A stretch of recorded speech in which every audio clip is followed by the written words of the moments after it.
एक दिन की बात है।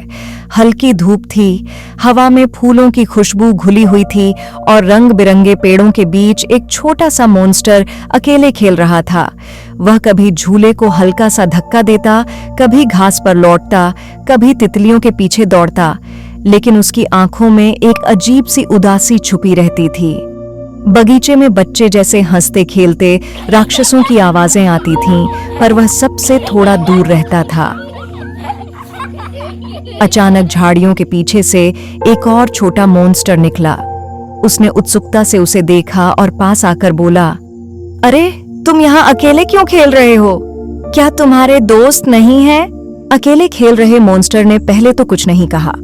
उसने जमीन पर एक छोटी सी टहनी से गोल गोल रेखाएं बनाई, फिर धीरे से बोला, नहीं, मेरे कोई दोस्त नहीं है।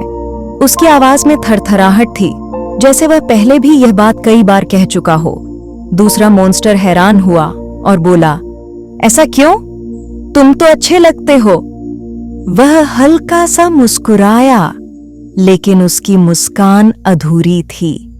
उसने कहा, जो भी मेरा दोस्त बनने की कोशिश करता है, मेरा नाम सुनते ही भाग जाता है। दूसरा मॉन्स्टर और पास आया। उसकी आंखों में शरारत और दया दोनों थीं। ओह, ऐसा है तो मुझे तुम्हारा नाम सुनना है। ये सुनकर पहले मॉन्स्टर का दिल तेजी से धड़कने लगा। उसने सिर हिलाते हुए कहा, नहीं, तुम भी भाग जाओगे। दूसरा मॉन्स्टर हंसा, अरे नहीं, मैं नहीं भागूंगा, मैं तुम्हारा दोस्त बनना चाहता हूं। इतने प्यार से कही गई बात ने लंबे नाम वाले राक्षस के चेहरे पर पहली बार सच्ची खुशी ला दी। उसने आंखें बंद कीं, जैसे हिम्मत जुटा रहा हो, और गहरी सांस लेकर बोला, दुमा दुम पापा पुम मामा मुम तना तन चकाचक, चिंपी चिंपी छुपा छुपा, रिंगा पिंगा टिंगा मिंगा, भब्बाम भाम टडाम धन, तुका टिकी लाका लिकी, जुम्पा जुम्पी, योलो बोलो सोलो तोलो, डिंग डोंग टिंग टोंग राइट रॉन्ग। उसने जैसे ही नाम पूरा किया और आंखें खोलीं, बगीचे में सन्नाटा था। सामने कोई नहीं था। वह छोटा मॉन्स्टर गायब हो चुका था।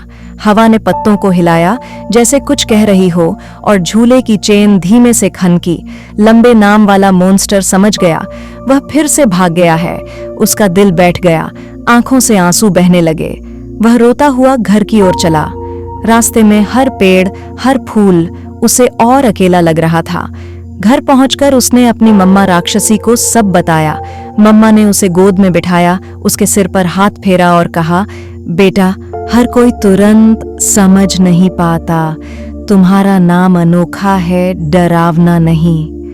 उसने उसे गर्म दूध पिलाया, कहानी सुनाई, और धीरे धीरे वह सो गया, आंसुओं के निशान तकिए पर छोड़ते हुए। अगले दिन फिर वही बगीचा, वही धूप, वही हवा। लंबे नाम वाला राक्षस फिर खेलने आया। उसने खुद से कहा, आज मैं किसी को अपना नाम नहीं बताऊंगा। वह गेंद उछाल रहा था कि एक और छोटी मॉन्स्टर पास आई। उसने मुस्कुराकर पूछा, तुम अकेले क्यों हो? उसने तुरंत कहा, मैं अपना नाम नहीं बताऊंगा। मॉन्स्टर ने हंसकर कहा, मैं नाम से नहीं, दिल से दोस्त बनती हूं। उसने फिर भी मना किया। वह बोली, प्लीज मुझे बताओ, मैं नहीं भागूंगी, मुझ पर भरोसा करो।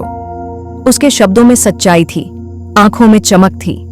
लंबे नाम वाले राक्षस ने बहुत सोचा, फिर आंखें बंद कीं और वही लंबा सा नाम फिर से बोला, दुमा दुम पापा पुम मामा मुम तना तन चकाचक, चिंपी चिंपी छुपा छुपा, रिंगा पिंगा टिंगा मिंगा, भबाम भाम टडाम धन, तुका टिकी लाका लिकी, जुम्पा जुम्पी, योलो बोलो सोलो तोलो, डिंग डोंग टिंग टोंग राइट रॉन्ग।